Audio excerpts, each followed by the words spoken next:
नमस्कार श्रोतेहो. CRA आणि UNICEF यांच्या संयुक्त विद्यमानं होत असलेल्या आजच्या आपल्या या कार्यक्रमात रेडिओ देवगिरीतर्फे सर्व श्रोत्यांचं हार्दिक स्वागत. आज आपल्या स्टुडिओमध्ये आलेल्या आहेत डॉक्टर प्रार्थना शहा, ज्या DNB गायनेकोलॉजिस्ट आहेत आणि MD फिटल मेडिसिन असं त्यांचं स्पेशलायझेशन आहे. अर्थातच स्त्रीरोग तज्ज्ञ आणि गर्भवती स्त्रियांची काळजी तसंच गर्भात असलेल्या मुलाची काळजी ह्याविषयी त्यांचं विशेषाने शिक्षण झालेलं आहे. आज गर्भवती महिलांची घ्यावयाची काळजी ह्या विषयावर आपण त्यांच्याशी संवाद साधणार आहोत. मॅडम, तुमचं खूप खूप स्वागत रेडिओ देवगिरीतर्फे आणि रेडिओ देवगिरींच्या श्रोत्यांतर्फे. धन्यवाद आणि सर्वांना शुभेच्छा. मला सर्वप्रथम असं म्हणायचं आहे की गर्भधारणा होण्यापासून ते प्रसूती होईपर्यंतचा हा काळ हा स्त्रीच्या आयुष्यातला खूप खूप मोलाचा असा काळ असतो. तिची शारीरिक क्षमता, तिच्या शरीरात होणारे बदल, तिच्या होणाऱ्या खालीवर होणाऱ्या भावना आणि या सगळ्यांना तिच्या भोवतालच्या असणाऱ्या वातावरणातून मिळणारा प्रतिसाद, ह्या सगळ्यातून जे काही निष्पन्न होतं ते एक गर्भात वाढणारं मूल, कारण ह्यातूनच त्याच्यावरती संस्कार होत असतात. ह्या अवस्थेतून जात असताना सर्वप्रथम स्त्रीनी काय केलं पाहिजे असं एक स्त्री म्हणून तुम्हाला वाटतं आणि एक डॉक्टर म्हणून तुम्हाला वाटतं, हे दोन्ही आम्हाला सांगा. आपण जेव्हा गर्भधारणेचा विचार करतो, प्रेग्नन्सीचा विचार करतो, तर आम्ही जेव्हा एक डॉक्टर म्हणून या गोष्टीकडे बघतो तर त्याचा आम्ही महत्त्वाचा भाग असा करतो की फक्त गर्भधारणेचे 9 महिने असा विचार नका करूत. त्याच्या आधी ती स्त्री जी आहे ती शारीरिकदृष्ट्या सक्षम आहे का, मानसिकदृष्ट्या तिची तयारी आहे का या सगळ्या बदलांमधून जाण्याची, या बाबतीतही आपल्याला जाणीव असणं आवश्यक आहे. हा झाला ज्याला आपण म्हणतो प्री प्रेग्नन्सीचा भाग. त्याच्यानंतर प्रेग्नन्सीचे 9 महिने आणि पुन्हा डिलिव्हरी नंतरचा म्हणजे पोस्ट डिलिव्हरी पिरियड, तोही तितकाच महत्त्वाचा असतो. कारण त्यावेळी पुन्हा तिच्या आयुष्यामध्ये अनेक नवीन गोष्टी घडत आहेत ज्याचा तिला आधी अनुभव नव्हता.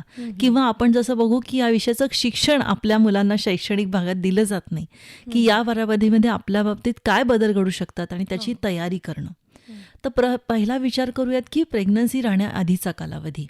तर यालाही आपण 2 भागात ढोबळ मानाने जर डिवाईड केलं की लग्न होण्याआधीचा कालावधी किंवा प्युबर्टी ज्याला आपण म्हणतो की पाळी सुरू झाली त्याच्या आधीचा कालावधी आणि पाळी सुरू झाल्यानंतर ते त्या मुलीचं लग्न होईपर्यंतचा काळ. पाळी सुरू होण्याच्या आधीच्या काळामध्ये तिने शारीरिकदृष्ट्या सक्षम होणं फार आवश्यक असतं.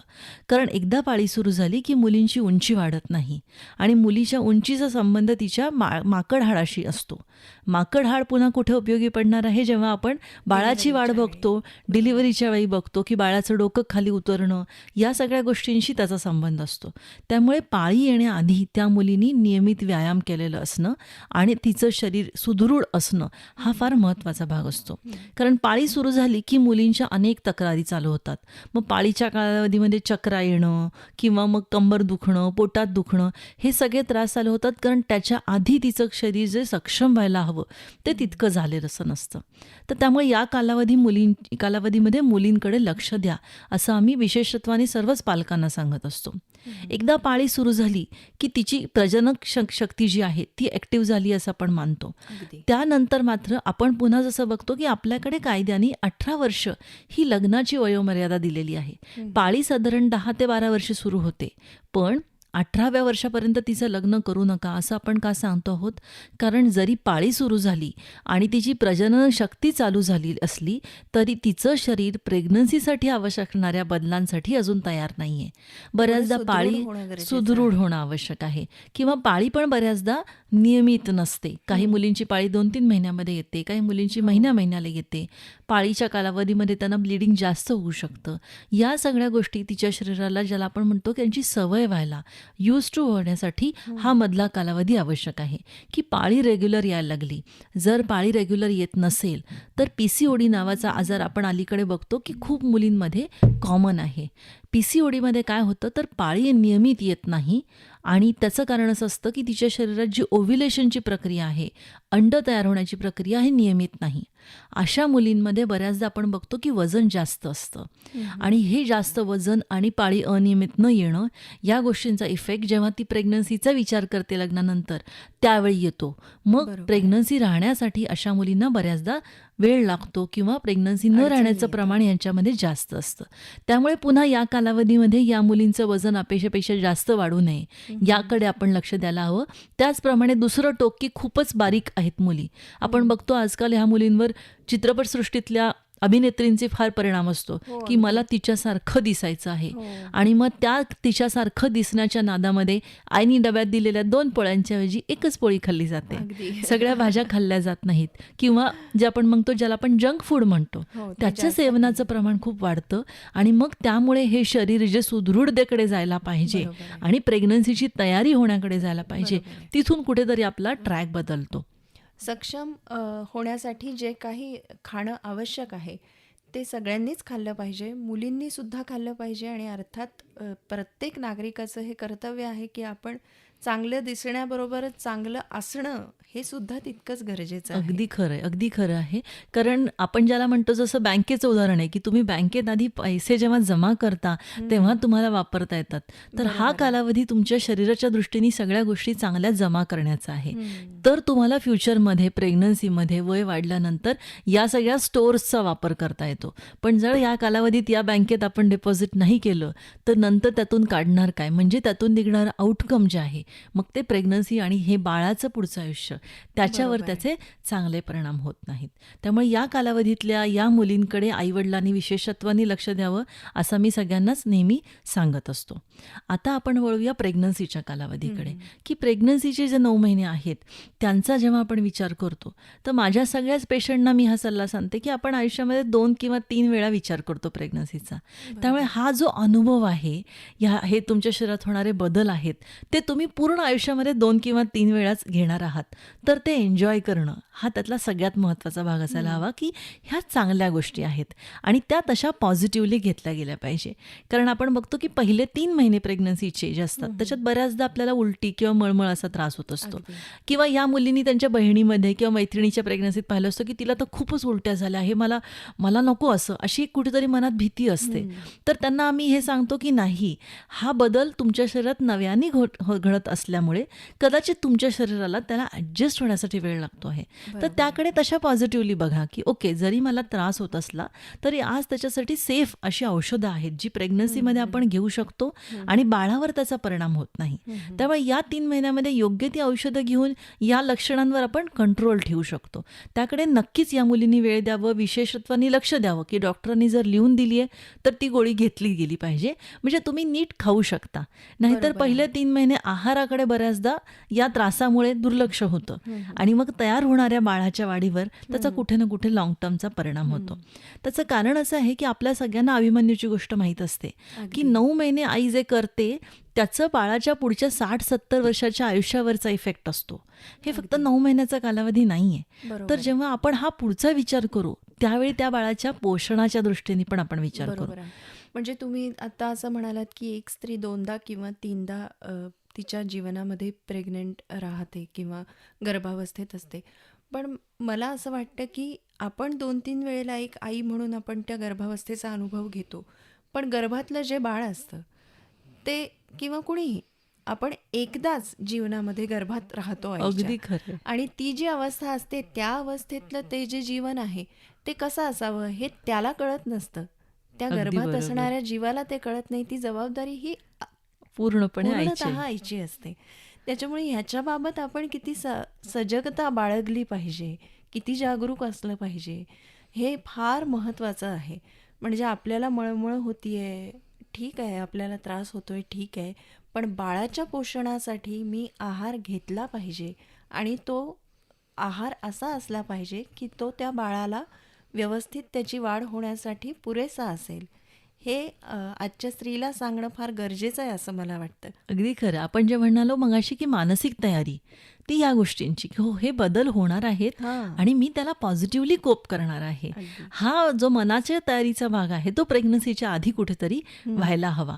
आणि आपण थोडंसं इथे आपण दोघेही म्हणालो की हो पूर्णपणे आईची जबाबदारी आहे, पण इथे मला अजून एक थोडंसं ॲड करावं वाटतं की हो आईच्या पोटात बाळ आहे, पण तिच्या आजूबाजूचं जे वातावरण आहे आजूबाजूच्या वातावरणाची. त्यांचीही तितकीच अगदी, जबाबदारी आहे की आईची अगदी. काळजी त्या कालावधीत घेतली गेली पाहिजे. की ती नीट नाही खाऊ शकत आहे तर त्याच्याबद्दल तक्रार करण्यापेक्षा तिला ऑप्शन्स देणं हे जर घरातून घडलं तर अगदी, तीही आनंदाने त्या गोष्टीचा प्रयत्न करेल. तर म्हणजे आपण ह्याच्यात विशेषतः मिस्टरांची जबाबदारी असं मी ज्याच्यामध्ये म्हणते की अजून भारतामधल्या पुरुषांमध्ये कदाचित तितकी मानसिकता नाहीये, पण नक्की काही प्रमाणात बदल घडत आहेत हे अगदी खरं आहे. आताच्या पिढीमध्ये ते होतं नक्कीच दिसतंय. की ते मिस्टर चेकअपला येतात मिसेस बरोबर की बाबा मॅडम आज असं झालं, आज हिने माझं हे ऐकलं नाही, हे त्यांनी कौतुकाने सांगणं हा हे भाग आज नक्कीच घडतो आहे. पण ही त्यांचीही जबाबदारी आहे याची त्यांनाही जाणीव.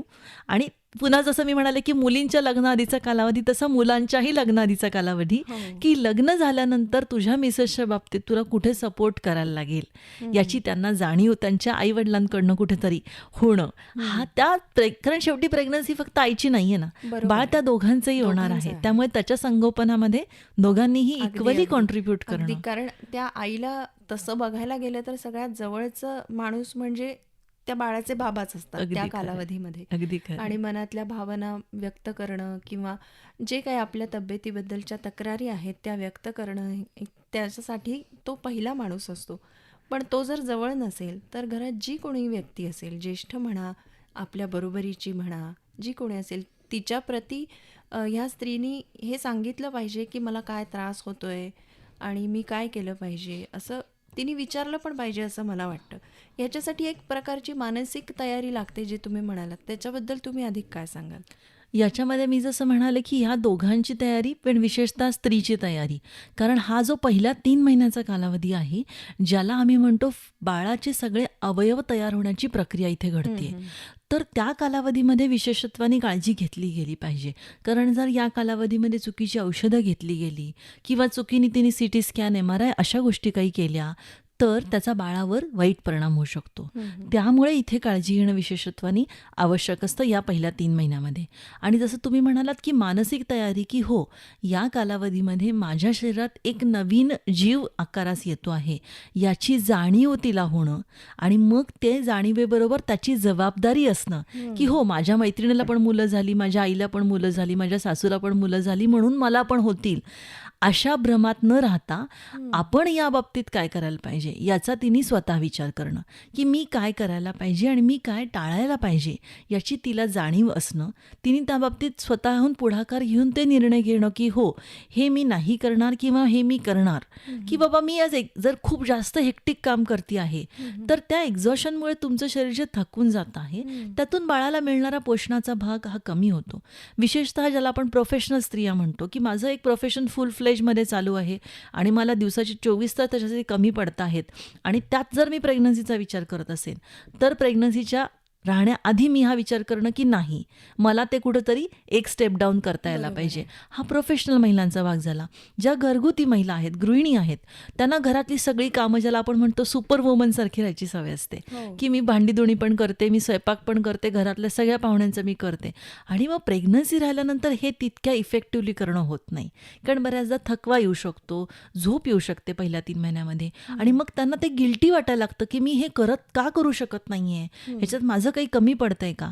तर इथे पुन्हा मानसिक तयारी की हो ह्या गोष्टी प्रेग्नन्सी बरोबर येतात तर मी स्वतःला थोडासा वेळ देणं आवश्यक आहे. त्या दृष्टीने आवश्यक त्या घरातल्या सिस्टीम्समध्ये बदल घडवणं की हो आता मला भांडी धुणी करायला कदाचित नाही जमणार तर मी त्यासाठी सपोर्ट सिस्टीम काय डेव्हलप करू. किंवा असंही होतं की पहिल्या 3 महिन्यात काही वेळा अचानक ब्लिडिंग होऊ शकतं, मग डॉक्टर तिला बेडरेस्ट घ्यायला सांगतात. कालपर्यंत घरातली सगळी कामं वाहणारी स्त्री जर उद्या बेडरेस्टवर गेली तर घरातली कामं कोण बघणार.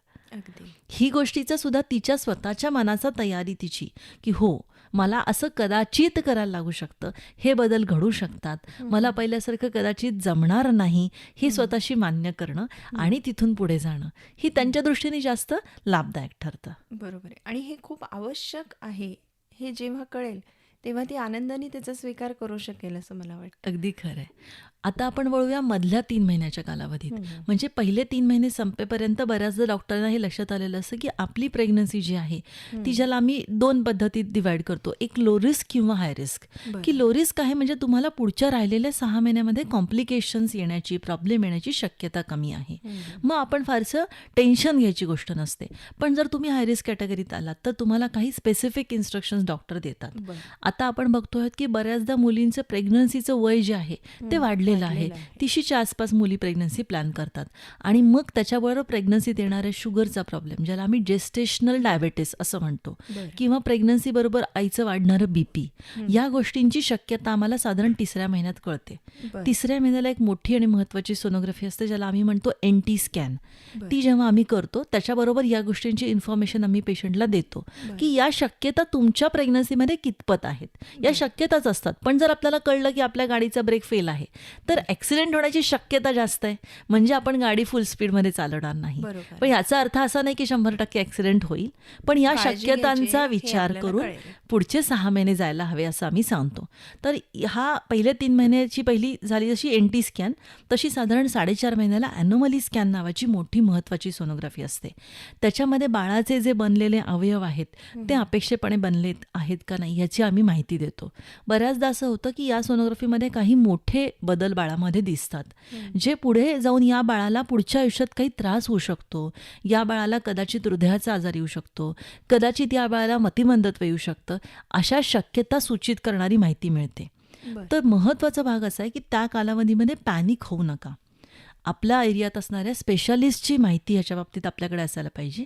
जसं आपलं रुटीन सर्दी खोकल्यासाठी आपल्या जवळपास डॉक्टर असतात, आपण त्यांच्याकडनं हो, घेतो. अगदी. पण जर छातीत दुखायला लागलं तर आपण एका कार्डियक स्पेशालिस्टकडे जातो. अगदी. तसंच या बाबतीत असतं की आपल्या सोनोग्राफीत काही बदल दिसले तर आपले गायनेकॉलॉजिस्ट तर खूप चांगले आहेत, पण यातल्या स्पेशालिस्टना भेटा, कारण ते तुम्हाला या विषयावर पुढे काय करायचं याचा सल्ला देतात.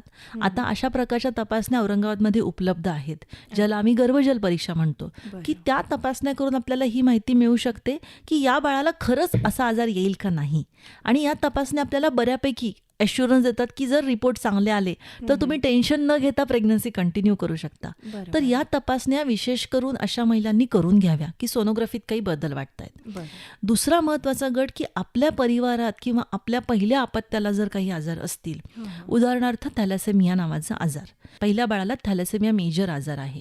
या आजारामध्ये जन्मलेल्या बाळापासून ते बाळ जितकी वर्ष जगेल तितकी वर्ष दर महिन्याला 1 रक्ताची बाटली चढवायला लागते.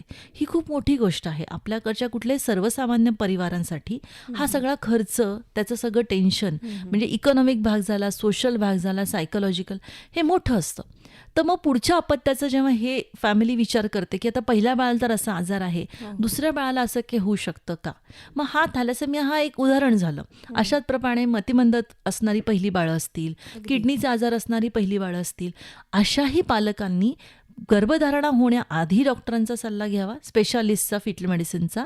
आणि पुन्हा या साधारण मधल्या 3 म्हणजे 4.5 महिन्याच्या आसपास आपण गर्भातल्या बाळाची तपासणी करून सांगू शकतो की या बाळाला पुन्हा आजार येणार आहे का. म्हणजे पुन्हा तुम्हाला एक ॲश्युरन्स मिळतो की हे बाळ पुढे जाऊन काही त्याला त्रासदायक असं काही घडणार आहे का, आणि नसेल तर तुम्ही टेन्शन न घेता पुढची प्रेग्नन्सी कंटिन्यू करू शकता. तर ही 4.5 महिन्याची सोनोग्राफी आणि त्यात आवश्यक गरज पडली तर गर्भजल परीक्षा, हे सर्व महिलांना माहीत असायला पाहिजे की औरंगाबादमध्ये आज ही सुविधा उपलब्ध आहे आणि आपल्याला त्यासाठी पुण्या मुंबईला जाण्याची गरज आवश्यकता नाही. खरंच. हे फार आवश्यक भाग आहे, कारण मी खूपदा बघते की माहीत नसल्यामुळे ह्यांचं बऱ्याच नुकसान होतं आहे खूप महिलांचं, हे मी पाहते आहे. त्यामुळे हा विशेषत्वाने मी मुद्दा सांगितला की ज्यांना असे कुठल्याही अडचणी येतात त्यांनी स्पेशालिस्टचं ओपिनियन जरूर घ्यावं. अगदी.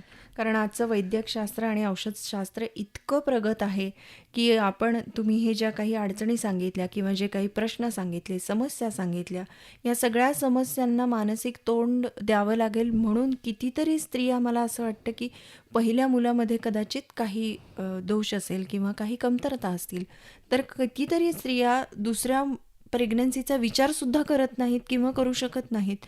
पण तुम्ही दुसऱ्यांदा सुद्धा ह्या गोष्टीला सामोरं जाऊ शकता, दुसरा चान्स घेऊ शकता, दुसऱ्या अपत्याला अगदी निर्विघ्नपणे जन्म देऊ शकता. आणि ह्यासाठी लागणाऱ्या सगळ्या तपासण्या आता औरंगाबादमध्ये म्हणजे छत्रपती संभाजीनगरात सुद्धा उपलब्ध आहेत आणि त्याचा वापर आपण अवश्य करावा. आत्ताच डॉक्टर मॅडमनी सांगितल्याप्रमाणे. आपण आता पुढच्या विषयाकडे वळूया, की हे सगळे प्रेशर्स, मानसिक ताण, तणाव आणि ह्याच्याही पलीकडे शारीरिक सुदृढता आणि ह्या सगळ्यांबरोबरच महत्त्वाचा असलेला गर्भवती स्त्रीचा आहार आणि तिची औषध पाण्याची वेळ आणि तिचं एक दैनंदिन ज्याला आपण म्हणतो दिनचर्या किंवा शेड्यूल हे कसं असलं पाहिजे. अगदी चांगला प्रश्न विचारलात ताई हा.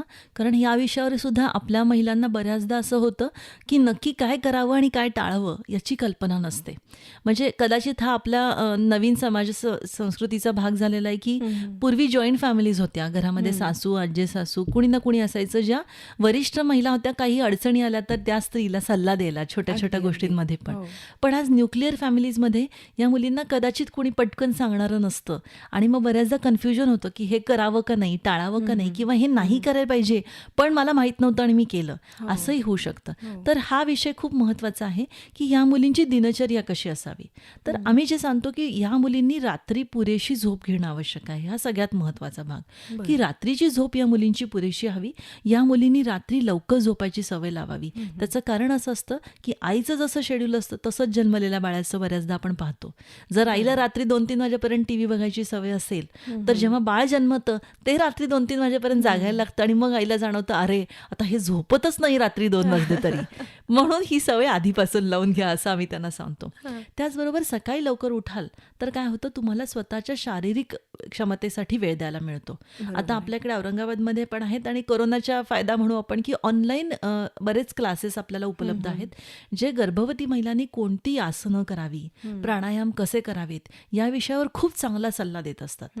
तर हे क्लासेस या महिलांनी सर्वांनी जॉईन करावं असा मी सल्ला देईन. त्याचं कारण हे असतं की शारीरिक क्षमता नक्की कशी बळकट करावी, कोणत्या गोष्टी टाळाव्या आणि का कराव्या ह्या विषयावर ह्या क्लासेसमध्ये खूप चांगलं मार्गदर्शन होतं.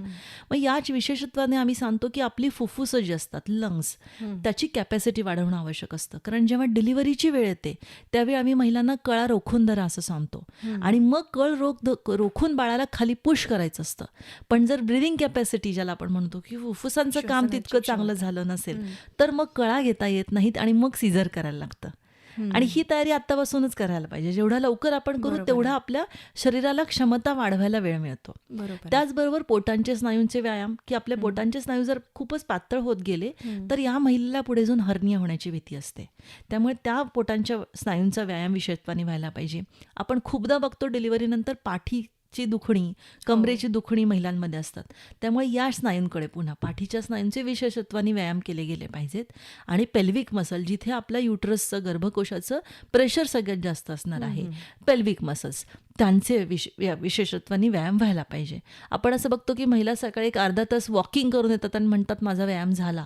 तर वॉकिंग केल्याने तुम्हाला पुरेसं जे आवश्यक हवेत त्या क्षमता वाढवायला शक्ती किंवा वेळ मिळत नसतो. त्यामुळे फक्त वॉकिंग तुमच्यासाठी पुरेसं नाही. किंवा मी घरातली सगळी कामं करते त्यातच मी थकून जाते आणि तोच माझ्यासाठी पुरेसा व्यायाम आहे असाही बऱ्याचदा गैरसमज असतो. तर ते पुरेसं नाही. त्यामुळे योगासन आणि प्राणायाम ह्याला विशेषत्वाने सकाळच्या कालावधीत आपण वेळ द्यायला हवा. आता दिवसभरात जसं आपण म्हणालो की पहिले 3 महिने बऱ्याचदा मळमळीचा त्रास होत असतो, तर त्या कालावधीमध्ये आपला आहार तितका नियमित कदाचित नसेल. पण जसजसा हा त्रास कमी होतो, जी साधारण 3ऱ्या महिन्यापासून पुढे घटना घडते, तर आपण तिथपासून हे करायला पाहिजे की दर 2 तासाला थोडं थोडं खाण्याचा प्रयत्न करायचा. कारण जसजसं आपल्या पोटात बाळाचा आकार वाढायला लागतो तसं आपल्या एका वेळी किती अन्न खाऊ याला मर्यादा येते. त्यामुळे आपण एक पोळी, भात, वरण, भाजी, पोळी असं सगळं एकदम कदाचित एका वेळी खाऊ नाही शकत. म्हणून दर 2 तासाने थोडं थोडं जरी आपण खाल्लं की मी 8 वाजता थोडा नाश्ता केला, 10 वाजता एखादी पोळी खाल्ली, 12 वाजता थोडं भात वरण खाल्लं, 4 वाजता काही स्नॅक्स घेतले, असं जर मी स्प्लिट केलं माझं दिवसभराचं शेड्यूल, तर पोषणही मिळत राहील, खूप अन्न खाण्याचा आपल्याला प्रयत्न करायला लागणार नाही आणि आपलं शरीर आणि बाळाचं शरीर म्हणजे आपल्या शरीरातून सगळं पोषण बाळाला जाणार आहे. त्यामुळे या दोघांच्याही पोषणाचा विचार होत राहील. आता आहारामध्ये काय काय घ्यायला पाहिजे, तर भारतीय स्त्रियांमध्ये ॲनिमिया किंवा रक्तक्षयाचं प्रमाण बरंच जास्त आहे. त्यामुळे सर्वांनी शक्यतो आयर्न रिच फूड ज्याला आपण म्हणतो, म्हणजे ज्याच्यात हिरव्या पालेभाज्या येतात त्यांचं प्रमाण जास्त पाहिजे, लाल पिवळ्या रंगाची फळं जास्त घ्यायला पाहिजे. बरं. त्याचबरोबर गूळ जर आपण आहारात रोज घेऊ शकलो, ज्याच्यामध्ये आपण चिक्कीच्या माध्यमातून आपण बऱ्याचदा चिक्की घरात करतो किंवा आणतो घरामध्ये, तर गूळ आणि चिक्की म्हणजे काय, शेंगदाण्यांमधून प्रोटीन मिळतं आणि चिक्कीमधून गूळ मिळतो, तर ह्याच्यातून आयर्न चांगला मिळतो. याचं सेवन आपल्याकडे व्हायला पाहिजे. त्याचबरोबर मोड आलेली कडधान्य जेवढी शक्य आहेत त्यांचं प्रमाण जास्त असावं, प्रथिनांसाठी. त्याच्यातून प्रथिनं किंवा प्रोटीन्स आपल्याला चांगल्या प्रमाणात मिळतात. बेसिकली भारतीय आहार हा बॅलन्स ज्याला आम्ही म्हणतो, त्याच्यात पुरेसे न्यूट्रिशन असतात. त्यामुळे तो खाण्याकडे आपण जितका भर देऊ तितका आपलं आहाराच्या दृष्टीने समतोल राखणं आपल्याला सोपं जाईल. त्यामुळे पावभाजी म्हणा, पाणीपुरी म्हणा, हे कधीतरी मान्य आहे, पण जर हेच रोज मी खात राहिले तर त्याच्यातून मला आणि पर्यायाने बाळाला चांगल्या गोष्टी मिळणार नाही याची जाणीव मला असायला पाहिजे. आणि सगळ्यात महत्त्वाचं, आपण जे मगाशी पुन्हा म्हणालो मानसिक बदल, तर याला आम्ही नेहमी या महिलांना सांगतो की प्रेग्नन्सीच्या कालावधीत अनेक गोष्टी आपल्या आजूबाजूला घडत असतात ज्या आपल्याला वाईट वाटायला लागतं किंवा आपल्याला त्रास होतो, समोरच्या व्यक्तीच्या वागण्याचा त्रास होतो की ह्यांना कळत नाही आहे का की मी प्रेग्नंट आहे, किंवा हे मुद्दामूनच त्रास देत आहेत, हे अनेक घरात घडू शकतं. अशा वेळी त्या समोरच्या व्यक्तीच्या वागण्याचा मी स्वतः किती त्रास करून घ्यायचा हे मी ठरवणं आवश्यक आहे. ज्याला आम्ही खूप सुधारून सांगतो की स्ट्रेस्ड हा जो वर्ड आहे की मला खूप स्ट्रेस येतो आहे, त्याच शब्दाला जर आपण उलट केलं तर तो होतो डेझर्ट. तर त्याला स्ट्रेस घ्यायचं का डेझर्ट घ्यायचं हे मी स्वतः ठरवायला लागेल. मग ते तुमचा नवरा, तुमची सासू, तुमची नणंद, तुमचा दीर ते नाही करू शकणार.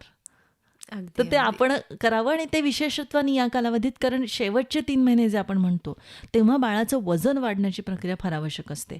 आणि म्हणून मानसिक ताणतणाव या कालावधीमध्ये आपल्याला स्वतःला डील करता यायला पाहिजेत की मी त्याला कसं हँडल करणार आहे, हे आपण विचार करून त्या पद्धतीने हे दिवस जर काढले तर आपल्याला या सगळ्याचा चांगलं आउटकम कसं मिळेल की एक छान बाळ आपल्या हातात येईल. खरं आहे. आणि तो अगदी कमी कालावधी असतो. सगळ्या पूर्ण आपल्या जीवनाचा विचार केला तर ते 3 महिने माझे आणि माझ्या बाळाचे आहेत असा विचार करून जर त्या विश्वामध्ये आपण राहिलो तर नक्कीच मला असं वाटतं की एक माता म्हणून आपल्याला त्याचं समाधान मिळू शकेल जेव्हा जन्म होईल बाळाचा. तेव्हा बाळाचा जन्म होईपर्यंतच्या ह्या ज्या काही कालावधी आहेत त्याच्यानंतरसुद्धा मला असं वाटतं की डिलिव्हरीच्या नंतर, प्रसूतीनंतरसुद्धा महिलेने काही विशेष काळजी घेतली पाहिजे. कारण ती एक स्तनदा माता असते आणि तिच्या पोषणावर बाळाचं पोषण अवलंबून असतं. आणि एकंदरीतच बाळ जन्माला आल्यानंतर, तिच्या गर्भातून बाहेर आल्यानंतर तिला जे काही बाळाला द्यायचं असतं ते प्रत्यक्ष तिच्या दुधातून द्यायचं असतं पहिले काही महिने. त्याबाबत तुम्ही काय सांगाल? ज्याला आपण पोस्ट डिलिव्हरी किंवा पोस्ट पार्टम पिरियड म्हणतो तोही तितकाच महत्त्वाचा आहे. अगदी साधं उदाहरण घेऊ की आज हे बाळ जन्माला आलं आणि आपण आईच्या हातात दिलं की तू हे धर. आपल्याकडे अनफॉर्च्युनेटली ह्या गोष्टींचं ट्रेनिंग नाही आहे की लहान बाळाला पकडायचं कसं. म्हणजे तिथपासून तिच्या मनामध्ये भीती असते की मी बाळाला बरोबर पकडते का नाही, चुकून माझ्या हातातून पडेल की काय, म्हणजे इथपासून भीती असते. तर आम्ही तिथे बऱ्याचदा बायकांबरोबर, या सगळ्या गर्भवती महिलांबरोबर थांबतो, त्यांना मदत करतो. पण इथे पुन्हा नातेवाईकांचा रोल मी खूप, माझ्या पेशंटमध्ये तुम्हाला कोणी उदाहरण देतील की मॅडम खूप रागवतात, पण त्या गर्भवती महिलेच्या खोलीत तिच्या आजूबाजू असलेल्या महिला, आम्ही जेव्हा राऊंडला जातो त्यांची पहिली प्रतिक्रिया असते हिला दूध येत नाहीये. आणि मी अशा महिलांना सरळ खोलीच्या बाहेर पाठवते. मी म्हणते ज्या कोणी हिला म्हणतील दूध येत नाहीत त्या मला या खोलीत नको. त्याचं कारण हे आहे, दूध येणं ही खूप नैसर्गिक प्रक्रिया आहे, पण ते किती प्रमाणात येईल हे त्या स्त्रीच्या शारीरिक क्षमतेनुसार बदलतं. एक दुसरा महत्त्वाचा गोष्ट अशी असते की महिलांना, म्हणजे आपण ह्युमन बिंग्स आहोत, बरोबर आहे, आपल्याला गाई किंवा म्हशीसारखं लिटर दूध येत नाही. त्यामुळे तशी अपेक्षा एका स्तनदा मातेकडनं करणं चुकीचं आहे की हिला दूध कमी येतंय. पहिले 2 दिवस ज्याला आम्ही कोलेस्ट्रॉम म्हणतो, म्हणजे जे प्रॉपर दूध नसतं पण त्याच्यामध्ये खूप जास्त इम्युनिटीचे प्रोडक्ट असतात आणि ते 2-3 थेंबच जरी आलं तरी पुरेसं असतं, कारण त्याच्याने बाळाचं पोट भरतं. तर पहिले 2 दिवस तिला वेळ द्या. हे जे काही सिक्रिशन येतं आहे ते कमी क्वांटिटीचं असलं तरी ते नॉर्मल आहे याचा ॲश्युरन्स तिला दिला गेला पाहिजे. कारण दूध तयार होण्याची प्रक्रिया हा सगळ्यात पहिल्यांदा त्याचा जो हॉर्मोन आहे, ज्याला आम्ही ऑक्सिटोसिन आणि प्रोलॅक्टिन असे 2 हॉर्मोन म्हणतो, ते मेंदूतून त्याचं स्त्रवण होत असतं. आणि कुठलेही निगेटिव्ह इम्पॅक्ट जर त्या कालावधीत तिच्या मनावर आले तर ह्या दोन्ही हॉर्मोनची लेवल कमी होते आणि ती लेवल जितकी कमी तिचं दूध तितकं खरंच कमी होतं. त्यामुळे या कालावधीमध्ये तिच्यासमोर कुणीही निगेटिव्ह थॉट्स न मांडणं हा फार महत्त्वाचा भाग. कारण त्या महिला मग ज्याला आम्ही म्हणतो पोस्टपार्टम डिप्रेशन, कारण डिलिव्हरीमुळे आपल्या शरीरातल्या हॉर्मोनची लेवल खूप कमी होते आणि हा सडन कमी झालेला हॉर्मोनचा जो भाग असतो त्याच्यामुळे या महिला बऱ्याचदा मानसिक बदलांना जाण्यासाठी सक्षम नसतात. आणि त्यात जर दूध अजून कमी झालं तर त्यांना त्याचा खूपच त्रास होतो आणि त्याच्यातून बाहेर पडण्यासाठी या महिलांना खूप वेळ लागतो. तर त्यामुळे घरातल्यांनी ही काळजी घेणं की तिला तुम्ही सपोर्ट करा, थोडा तिला वेळ मदत लागेल, करा. पण हे अगदी होईल. अगदी खरं आहे. तिला 2 दिवस जरी वेळ दिले, एकदा बाळ चोखायला लागलं की दूध वाढतं. काही महिलांमध्ये नाही वाढू शकत, पण हे जनरल गोष्ट नाही आहे. तर वेळ द्या तिला, ती नक्की चांगलं दूध पाजू शकेल. याचं आपल्याला तिला सपोर्ट सिस्टीम. दुसरी गोष्ट, बाळ जन्मल्यानंतर साधारण 2 ते 3 तासाला आपल्याला दर 2-3 तासाला दूध द्यायचं आहे. म्हणजे रात्रीचेही 2-3 तास आणि दिवसाहीचेही 2-3 तास. तर ती ऑलमोस्ट 24 तास जागी राहते मुलगी, कारण तिला हे नवीन आहे. अशा वेळी सगळ्या नातेवाईकांनी भेटायला येत राहणं आणि ते आले म्हणून तिने उठून बसणं आणि तिच्या विश्रांतीला कॉम्प्रोमाइज करणं हे योग्य नाही आहे. त्यामुळे डिलिव्हरी झालेल्या महिलेला भेटायला जाण्याचा हट्ट नातेवाईकांनी टाळावा. ती घरी येईल, सेटल होईल, मग तिला भेटा, बाळाला भेटा.